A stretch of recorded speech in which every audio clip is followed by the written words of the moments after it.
അപ്പോൾ നമുക്ക് ഇങ്ങനെ ഓരോരുത്തർ ഓരോ കാര്യങ്ങൾ പറഞ്ഞു തരുമല്ലോ. അപ്പോൾ നമ്മൾ സാറുണ്ട്, ഡോക്ടർ പി ജയൻ സാറ് എന്നെ വിളിച്ചിട്ട് ഇങ്ങനെ ഒരു 10-20 മിനിറ്റ് സംസാരിച്ച്.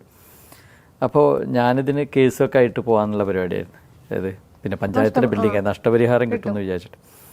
അപ്പോൾ എന്നോട് പറഞ്ഞ് നഷ്ടപരിഹാരം ഒന്നും കിട്ടാൻ ഒരു ഓപ്ഷനുമില്ല, ഇതിൽ 2 കാര്യങ്ങൾ ഉസ്മാനെ തിരഞ്ഞെടുക്കാം. ഒന്നുകിൽ എന്ത് ചെയ്യാം, പിന്നെ പുറകെ പോവാം, കേസൊക്കെ ആയിട്ട് അങ്ങനെ പ്രശ്നങ്ങളൊക്കെ ആയിട്ട് ചാനലുകളിലും പത്രങ്ങളിലൊക്കെ കരഞ്ഞ് വിളിച്ചൊക്കെ പോവാം.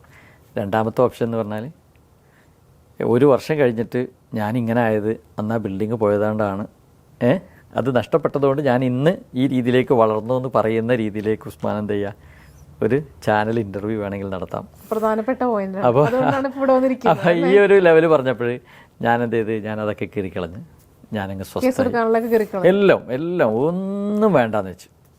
പല ആളുകളും ചോദിച്ചു അത് പൊളിച്ചിട്ട് അതിന് അടിയിൽ നിന്ന് എന്തെങ്കിലും എടുത്തുകൂടെ. ഞാൻ പറഞ്ഞു ഒന്നും വേണ്ട, ഒരു നഷ്ടപരിഹാരത്തിനും പോകാതെന്ന് ഞാൻ എന്ത് ചെയ്ത് നേരെ ഒരു പോസ്റ്റ് ഇട്ട് 100-ാം ദിവസം ബി ക്രാഫ്റ്റിൻ്റെ അങ്ങനെ കൗണ്ട് ഡൗൺ ആയി 99. അങ്ങനെ ഓരോ ദിവസം ഇങ്ങനെ ഞാൻ എണ്ണി ഇങ്ങനെ ഇടും. അത് നമ്മളൊരു അങ്ങനെ കുറച്ച് ദിവസം കഴിഞ്ഞപ്പോൾ ഞാൻ എൻ്റെ സുഹൃത്ത് ഉണ്ട്, അതിനെ വിളിച്ചിട്ട് അവൻ നടത്തുന്നൊരു കടയുണ്ട്. ആ കട പിന്നെ അവിടെ എവിടെയെങ്കിലും നമുക്കൊരു ഷോപ്പ് കിട്ടാനുണ്ടെന്ന് വെച്ചപ്പോൾ ഇദ്ദേഹം എന്നോട് പറഞ്ഞു ഈ ഷോപ്പ് എടുത്തോന്നാണ്. ഞാൻ അപ്പം തന്നെ ആ പറഞ്ഞ വിലക്ക് അതങ്ങ് എടുത്ത് അതിൽ പുതിയ ഷോപ്പ് തുടങ്ങി 100-ാം ദിവസം ഉദ്ഘാടനം കഴിഞ്ഞു. അങ്ങനെ ആ 100-ാം ദിവസം തുറന്ന് അത് പിന്നെ ഷോപ്പൊക്കെ നല്ല രീതിയിൽ പോവാണ്.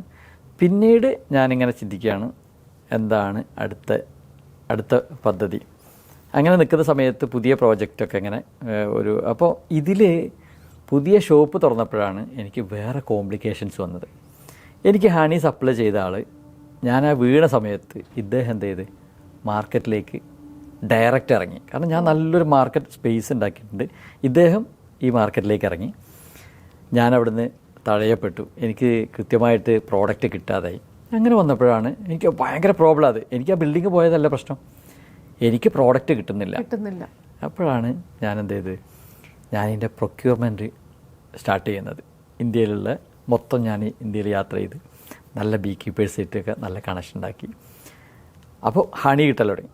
ഹണി കിട്ടിയപ്പോഴാണ് നെക്സ്റ്റ് പ്രശ്നം എന്ന് പറഞ്ഞാൽ പ്രോസസ്സിങ് വേണം. അപ്പോൾ പ്രോസസ്സിങ് യൂണിറ്റ് വേണം. അപ്പോൾ പ്രോസസ്സിങ് യൂണിറ്റ് വേണം. അപ്പോൾ ഞാൻ ഖാദി ബോർഡായിട്ട് വ്യവസായ കേന്ദ്രമായിട്ടൊക്കെ ഞാൻ ബന്ധപ്പെട്ടു. എനിക്ക് പിന്നെ ഇത് പാസ്സായി ഒരു പ്രോസസ്സിങ് യൂണിറ്റിന് വേണ്ടിയിട്ട്. അപ്പോൾ ഇതിൻ്റെ ഇൻ്റർവ്യൂവിന് ഞാൻ പോകുമ്പോൾ പിന്നെ 25 ലക്ഷം രൂപയ്ക്ക് വേണ്ടി ഞാൻ ലോണിന് പോവാണ്, സബ്സിഡി ലോൺ.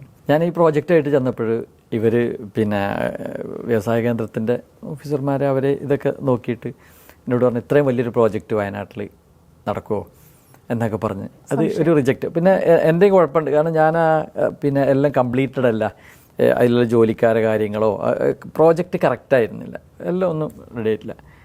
അപ്പോൾ ഇവരത് റിജക്റ്റ് ചെയ്ത് കംപ്ലീറ്റ് അല്ല എന്നുണ്ട്. ഞാനപ്പോൾ എണീച്ചിട്ട് എന്നിട്ട് പറയാണ് പിന്നെ ഇത് നിങ്ങളിത് പാസ്സാക്കുകയാണെങ്കിൽ ഇത് ഇന്ത്യയിലെ അറിയപ്പെടുന്നൊരു പ്രോജക്റ്റായിട്ട് മാറും. അങ്ങനെ എൻ്റെ പ്രോജക്റ്റിനെ കുറിച്ചിട്ട് ഞാനങ്ങ് വാചാലനാവുകയാണ്. അപ്പോൾ ഇവർക്കിത് ഒഴിവാക്കാനും പറ്റുന്നില്ല, പിന്നെ എടുക്കാനും പറ്റുന്നില്ല. അതിലെന്നോട് ചോദിച്ചു ഇത് ആരാ നിങ്ങൾക്ക് ഫൈനാൻസ് ചെയ്യുക? ഞാൻ പറഞ്ഞു കനറ ബാങ്ക് ചെയ്യും. അങ്ങനെ അവർ ഡിസ്കസ് ചെയ്തിട്ട് ലാസ്റ്റ് എനിക്ക് എഴുതി തന്ന് ഞാൻ ഈ പ്രോജക്റ്റ് പിന്നെ ബാങ്കിൽ കൊടുത്തു. ബാങ്കിൽ നിന്ന് സ്പോട്ടിൽ അങ്ങോട്ട് വിളിച്ച് പിറ്റേന്ന് വ്യവസായ കേന്ദ്രത്തിൽ നിന്ന് എന്നെ വിളിക്കുന്നുണ്ട്, ഇത്രയും നിങ്ങളെ ബാങ്ക് ഞങ്ങൾ ഇങ്ങോട്ട് വിളിച്ചു. ആദ്യമായിട്ടാണ് ഞങ്ങളെ ഒരു ബാങ്ക് ഇങ്ങോട്ട് ഞങ്ങൾ ഫൈനാൻസ് ചെയ്യാമെന്ന് പറയുന്നത്. അപ്പോൾ ആ രീതിയിലേക്കുള്ള കാര്യങ്ങൾ, അതാണ് ഞാൻ നേരത്തെ പറഞ്ഞില്ല, കുറേ കോംപ്ലിക്കേഷൻസ് ഉണ്ട് നമ്മുടെ അടുത്തുള്ള പ്രോജക്റ്റ്. ഇത് കേട്ടപ്പോൾ ശരിക്കും മനസ്സിലായത്, ശരിക്കും പ്രതിസന്ധി ഇല്ലാതെ ഒരു ബിസിനസ്മാനും വളരില്ല. പ്രതിസന്ധികളിൽ കൂടെയാണ് എല്ലാ ബിസിനസ് പേഴ്സണും വളർന്നൊരു ലെവലിലേക്ക് എത്തുന്നത് ഇപ്പോൾ മനസ്സിലായി. അതെ, അല്ല നമ്മൾ ആ സമയത്ത് ഞാൻ പറയാണ് അവർ റിജക്റ്റ് ചെയ്യുമ്പോൾ ഞാൻ ഈ പ്രോജക്റ്റിനെ കുറിച്ചിട്ട് ഞാൻ അവിടുന്ന് ഒരു വാക്കും പറഞ്ഞിട്ടില്ലെങ്കിൽ അത് റിജക്റ്റാണ്. പക്ഷെ നമ്മളത് പറയുമ്പോൾ അവരത് അക്സെപ്റ്റ് ചെയ്യും. അത്രയും കോൺഫിഡൻറ്റോടുകൂടി പിന്നെന്താ അതാണ്. അപ്പം അങ്ങനെ അക്സെപ്റ്റ് ചെയ്ത് അത് വന്ന് ആ പ്രോസസ്സിങ് യൂണിറ്റ് വന്ന് ഇതൊക്കെ വന്ന് കുഴപ്പമില്ലാത്ത രീതിയിൽ ഇങ്ങനെ നിൽക്കുകയാണ്. അപ്പോഴാണ് എനിക്ക് ഒരു പാർട്ട്ണർ ഉണ്ടായിരുന്നു. ഈ സമയത്ത് എനിക്ക് ഈ പ്രോബ്ലംസൊക്കെ വന്നപ്പോഴൊക്കെ ഉള്ള പാർട്ട്ണർ ഉണ്ടായിരുന്നു. ഇദ്ദേഹത്തിന് വേറൊരു പ്രോജക്റ്റായിട്ട് മാറേണ്ടി വന്നു. പിന്നെ പോരാത്തത് എൻ്റെ കൂടെ നിന്നിട്ടൊക്കെ പ്രോബ്ലംസേ ഉണ്ടായിട്ടുള്ളൂ. കാരണം ബിൽഡിങ് പോവുക, പിന്നെ നീർ നിൽക്കാൻ പറ്റുന്നില്ല, ഉള്ളത് മുഴുവനും പോവുക. അങ്ങനെ ഇദ്ദേഹത്തെ പറഞ്ഞ കൃത്യ ആ കാര്യങ്ങളിലേക്ക് എത്തുന്നതിന് ഏറ്റവും വലിയ പോയിന്റ് ആണ് 100 ദിവസത്തിനുള്ളിൽ ഈ ഒരു ഷോപ്പ് തുടങ്ങിയിരിക്കുന്നത് തുടങ്ങി. അപ്പോൾ ഇങ്ങനെ വന്ന് ഞാൻ പിന്നെ എറണാകുളത്ത് ഷോപ്പ് തുടങ്ങി, കാലിക്കറ്റ് ഷോപ്പ് തുടങ്ങി. അപ്പോൾ എൻ്റെ ഉദ്ദേശം എന്താണെന്ന് പറഞ്ഞാൽ 100 ഷോപ്പുകൾ ഇന്ത്യയിൽ, 100 പിന്നെ കേരളത്തിൽ 100 ഔട്ട്ലെറ്റുകൾ തുടങ്ങുക എന്നുള്ളൊരു ഉദ്ദേശത്തിലാണ് ഞാൻ വരുന്നത്. ഈ സമയത്താണ് പിന്നെ നമ്മളെ പാർട്ട്ണർ നമ്മുടെ അടുത്ത് നിന്ന് വിട്ടുപോകേണ്ടത്, വേറൊരു പ്രോജക്റ്റുമായിട്ട് മുമ്പർക്ക് മാറിയിക്കേണ്ടി വന്നു. ഇതും കൂടെ വന്നപ്പോൾ എൻ്റെ ഏകദേശം എല്ലാം പോയി. കാരണം നല്ലൊരു ഫണ്ട് ഇദ്ദേഹത്തിന് കൊടുക്കാനുണ്ട്. അപ്പം ഞാൻ വേഗം ഞങ്ങൾ എഗ്രിമെൻ്റ് പാർട്ണർഷിപ്പ് ഒരു പിന്നെ നല്ല ഫണ്ട് ഉണ്ട്. അപ്പോൾ ഈ ഫണ്ട് ഇദ്ദേഹത്തിനായിട്ട് ഞാൻ വേഗം ഒരു എഗ്രിമെൻ്റ് ആക്കിയിട്ട് ഇന്ന സമയത്ത് നിങ്ങളെ പൈസ തരുന്നതാണ്. അങ്ങനെ പിന്നെ എനിക്ക് ഈ പ്രോജക്റ്റ് തുടങ്ങണം, ഇവിടെ നഷ്ടം വേറെ ഉണ്ട്, ഈ പാർട്ണർഷിപ്പ് പിരിയുന്നു, ഇതെല്ലാം കൂടെ വരികയാണ്. ഞാൻ ഇത് പറയുന്നത് എന്താണെന്ന് പറഞ്ഞാൽ ഇത്രയും കോംപ്ലിക്കേഷൻസ് ഈ സമയത്ത് വരുമ്പോൾ ഞാൻ ഈ സമയത്താണ് ഞാൻ നേരെ ഒരു സമാധാനം കിട്ടാൻ വേണ്ടിയിട്ട് നമ്മുടെ ടീം യൂറോപ്പ് ട്രിപ്പ് പോകുന്നുണ്ട് തന്നെ, ബിസിനസ് ടൂറാണെന്ന് പറഞ്ഞു. ഞാൻ രണ്ടും കൽപ്പിച്ചിട്ട് ഒരു 1.5 ലക്ഷം രൂപ കൊടുത്തിട്ട് ഈ സമയത്ത് യൂറോപ്പിലേക്ക് അങ്ങ് പോവാം. യൂറോപ്പിലേക്ക് മൊത്തം പ്രശ്നമാണ്. മൊത്തം പിന്നെ എനിക്ക് ഭയങ്കര സ്ട്രെസ്സാണ്. അപ്പോൾ ഒന്ന് ഫ്രീ ആകാൻ വേണ്ടിയിട്ട് ഞാൻ പോകണം. അങ്ങനെ പോയി പിന്നെ നമുക്ക് കാണാനുള്ളത് ബെൻസ് മ്യൂസിയം, കാറ്റാടി മ്യൂസിയം, ചീസ് ഫാക്ടറി, അങ്ങനെ കുറേ പിന്നെ പെർഫ്യൂം ഫാക്ടറി, ഇങ്ങനെയുള്ള കുറേ സ്ഥലങ്ങൾ കണ്ട് ഞാൻ പിന്നെ ഹോളണ്ടിൽ എത്തിയപ്പോൾ ഒരു ദിവസം രാവിലെ ഒരു സ്ഥലത്ത് പോയി ചീസ് ഫാക്ടറി. ഞാൻ എന്ത് ചീസ് ഫാക്ടറി കാണാനാ? അങ്ങനെ കയറി കഴിഞ്ഞപ്പോൾ അവിടുത്തെ പിന്നെ ഒരു ലേഡി വന്ന് ഞങ്ങൾക്ക് ഇങ്ങനെ എല്ലാം എക്സ്പ്ലെയിൻ ചെയ്ത് തന്ന്, ഇത് കഴിഞ്ഞിട്ട് നേരെ പിന്നെ അവരൊരു മരത്തിൻ്റെ ഷൂ ഉണ്ടാക്കുന്നത്, നെറ്റിലൊക്കെ സെർച്ച് ചെയ്താൽ കിട്ടും, യൂട്യൂബിലൊക്കെ മരത്തിൻ്റെ ഷൂ ഉണ്ടാക്കുന്നതൊക്കെ പറഞ്ഞു തന്ന്. ഇത് കഴിഞ്ഞിട്ട് കുറച്ചിങ്ങനെ പോയിട്ട് ചീസ് പിന്നെ പണ്ടത്തെ കാലം മുതൽ ചീസ് സൂക്ഷിക്കുന്നത്, അതിങ്ങനെ കളറൊക്കെ ചെയ്തിട്ട് പല കാര്യങ്ങളും ഇങ്ങനെ പറഞ്ഞു തന്ന്. ഇതൊക്കെ കഴിഞ്ഞ് നേരെ എല്ലാവരും പിന്നെ ഒരു സെയിൽസ് കൗണ്ടറിലേക്ക് കയറി. ഈ സെയിൽസ് കൗണ്ടറിൽ കയറി വെക്കുമ്പോൾ പിന്നെ ഞങ്ങളെ കൂടെ ഉള്ളത് ഞങ്ങൾ 32 ആൾ. പിന്നീട് ഇത് ഈ സെയിൽസ് കൗണ്ടറിലേക്കാണ് പോകുന്നത്.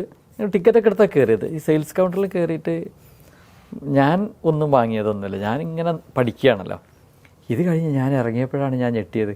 എല്ലാവരുടെ കയ്യിലും ഇങ്ങനെ കവറ് യൂറോ കൊടുത്തിട്ടാണല്ലോ വാങ്ങിപ്പോരുന്നത്. അവിടെ ഇതൊരു കുഴപ്പമില്ലല്ലോ. അത് ഇതെനിക്ക് ഭയങ്കരമായി. പിന്നെ ഞാൻ ഫുള്ള് വീഡിയോസും ഞാനിവിടെ ഇറങ്ങുന്നില്ല, ഇവരെ എല്ലാ സാധനങ്ങളും ഞാൻ എടുക്കുക. അങ്ങനെ ഞാൻ ബസ് കയറിയിട്ട് പറയാണ്, ഞാൻ അനൗൺസ് ചെയ്യാണ്, ഞാൻ വയനാട്ടിൽ ഒരു വർഷത്തിനുള്ളിൽ ഒരു ഹണി മ്യൂസിയം സ്റ്റാർട്ട് ചെയ്യുന്നതാണ്. ഒരു വർഷത്തിനുള്ളിൽ ഒരു ഹണി മ്യൂസിയം ഞാൻ തുറക്കും. അവിടെ നിന്ന് പറഞ്ഞ് നേരെ പോന്ന്.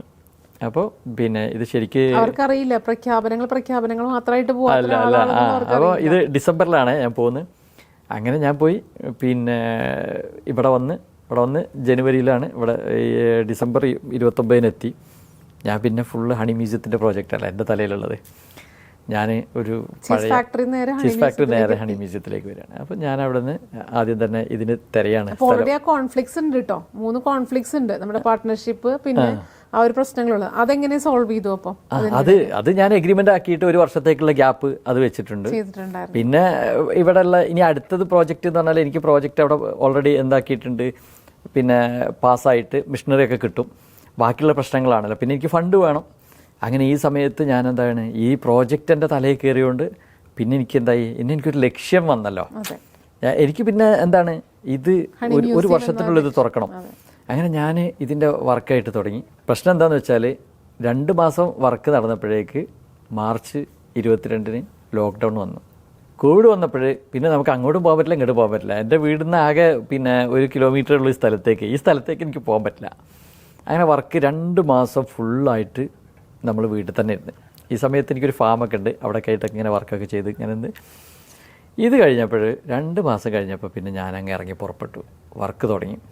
വർക്ക് തുടങ്ങി ഏകദേശം ഒരു ജൂൺ ആയപ്പോഴേക്ക് എനിക്ക് മിഷനറി കാര്യങ്ങളൊക്കെ വന്നു.